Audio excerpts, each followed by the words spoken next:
Oke, kita masuk ke sistem filtering yang ketiga ya, collaborative filtering. Nah, ini yang kalau tadi kata kuncinya kan other people also watch gitu ya, gitu.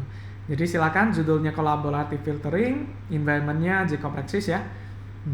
Wira akan kasih sedikit gambaran dulu tentang collaborative filtering gitu. Jadi bentuk datanya itu ini dari website recommendation.jl ya, Julia gitu. Tapi yang Wira pakai gambarnya sih. Julia itu salah satu programming language yang mantap tuh, kenceng runningnya. Oke, jadi kalau collaborative filtering, contoh barisan ini row itu adalah orangnya, user. Tapi barisan kolomnya ini adalah produknya, movie A, movie B, Toy Story, Jumanji dan lain-lain gitu. Jadi kan orang A bisa aja nonton Toy Story rating 5. Orang A nonton film ini ratingnya 1, jelek gitu ya. Dan ada film yang bahkan dia belum tonton. Oke.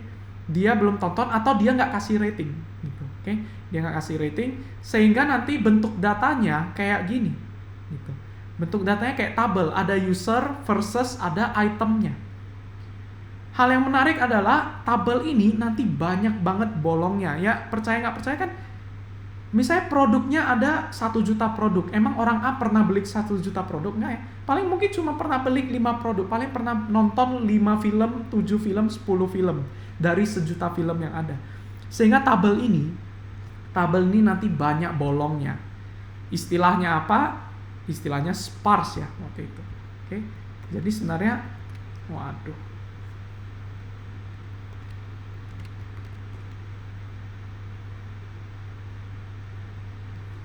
istilahnya adalah sparse ya.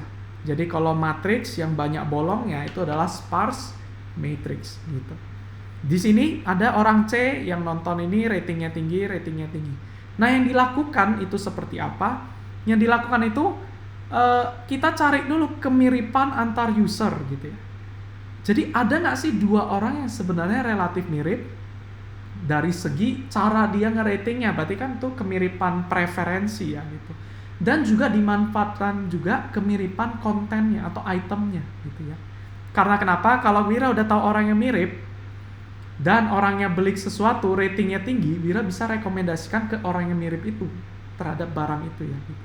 Jadi untuk collaborative filtering ini sudah memanfaatkan hampir semua informasi ya, yaitu dari segi kemiripan item dan kemiripan orangnya sama-sama dipakai.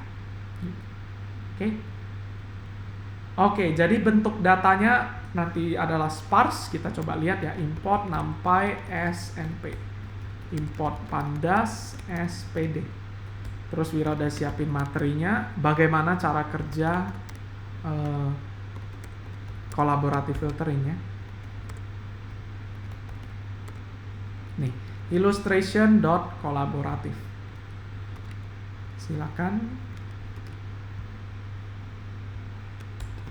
Oke, cara kita melakukan itu gimana? Kita pakai teknik dimensionality reduction yang ada di course 7 gitu ya.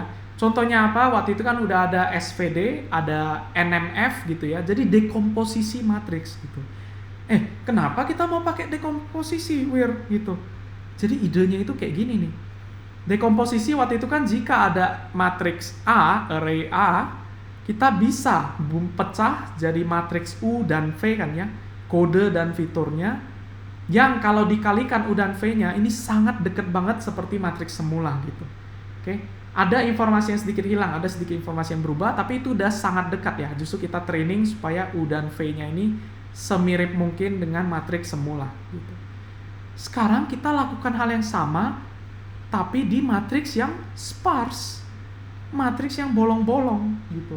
Matriks yang bolong-bolong ini kita bisa melakukan SVD tapi sedikit dimodif aja tekniknya itu supaya tetap kita bisa dekomposisi jadi U dan V, cuman hanya berdasarkan informasi yang tidak bolong itu.